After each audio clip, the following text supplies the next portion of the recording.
Berapa nilai yang diberikan oleh Jokowi dalam soal politics? Oke, kita terima begitu, Pak Ganjar, monggo. Selalu tertarik dengan Rocky apa disampaikan. Tangannya meriah, good. Anda tidak menyampaikan itu?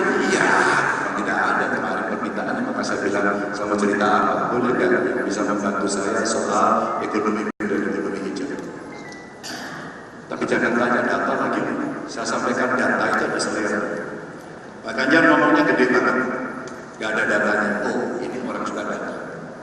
Dan Bung Rocky hari ini meminta saya untuk berbicara pada Jokowi. Maka kita harus menyenangkan banyak orang, harus memberikan banyak orang termasuk yang hadir hari ini.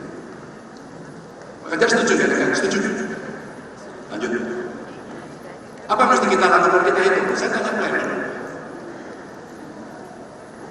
Apakah membangun sebuah ibu kota itu ada syaratnya? Jawabnya pasti ada. Apa saja? Semua yang ada disampaikan oleh Bapak. Kondisinya, membangunnya, ekosistemnya, lingkungannya, maka orang juga sudah TFS. Terus jadi undang-undang.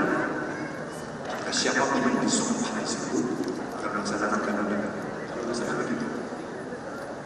Tinggal kemudian cara. Ada yang menginginkan itu 5 tahun selesai. Saya belum pernah lihat pengalaman membangun ibu kota 5 tahun selesai. Ada macam di Malaysia, ada macam di Amerika, ada macam di Australia. Tentu prasyaratnya agak rinci.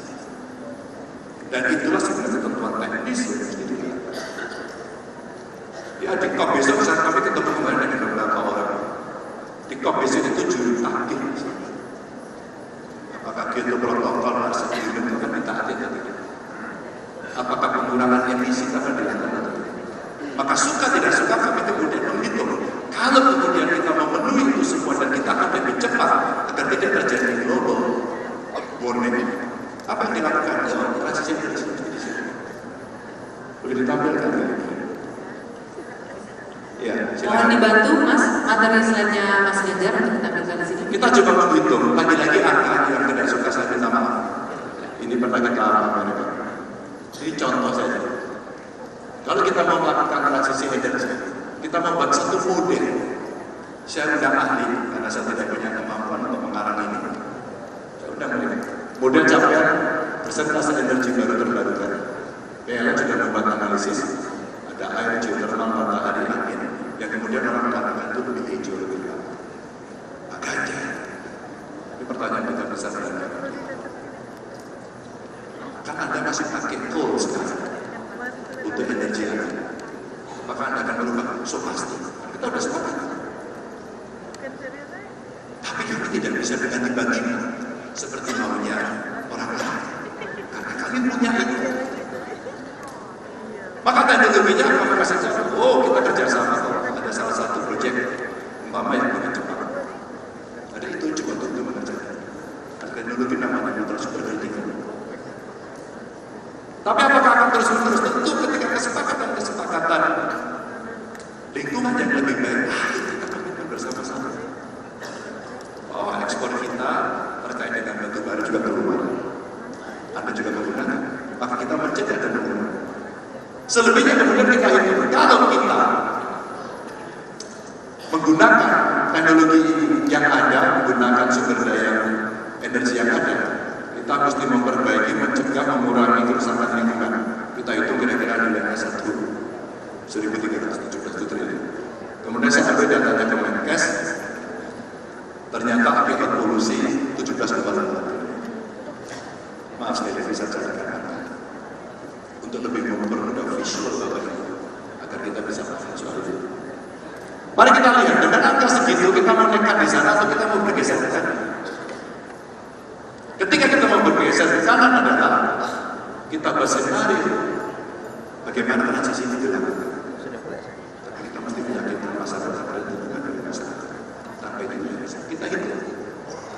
Kalau ini kita lakukan dengan bangunan energi baru terbarukan, bauran dengan energi fosil, ternyata investasi yang kita butuhkan cukup tinggi, 1.300 triliun.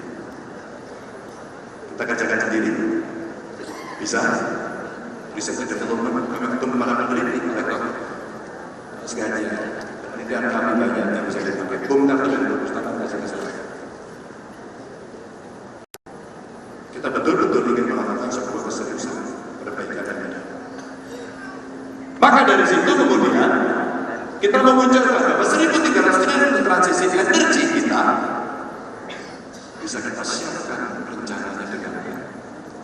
Lalu apa yang dibutuhkan? SDM yang bagus, orang bekerja, investasi muncul. Apa sih ujungnya? Satu contoh aja yang tadi Bu Rocky sampaikan, Sulawesi dengan kondisi Walasi menyampaikan mineralnya banyak dan hari ini. Oke, ketika kita menghitung seperti itu, mari kita berpercaya dengan pola ini. Kalau kemudian itu kita kelola, ada nilai tambah yang akan menyelamatkan dalam jangka panjang. Itu artinya yang sekarang dinamakan adalah energi baterai kelas dunia. Kita punya kesempatan. Kenapa jadi kita ambil? Bagaimana menjaga lingkungan? Oke, kita ambil orang bagaimana best practices mining yang harus kita lakukan. Setelah itu, SDM yang kuat, yang membangun, ada berapa? Butuh berapa lama kita persiapkan mereka untuk kemudian dia bisa mengisi itu. Tapi dalam waktu tertentu tidak bisa, kita mesti kolaborasi, tidak bisa sendiri. Pendidikan, penciptaan lapangan kerja karena kita bisa lakukan. Ngobrol saya dengan Bu Penny, kita bisa setelah ini. Dia punya lithium, itu nikelnya dari kita.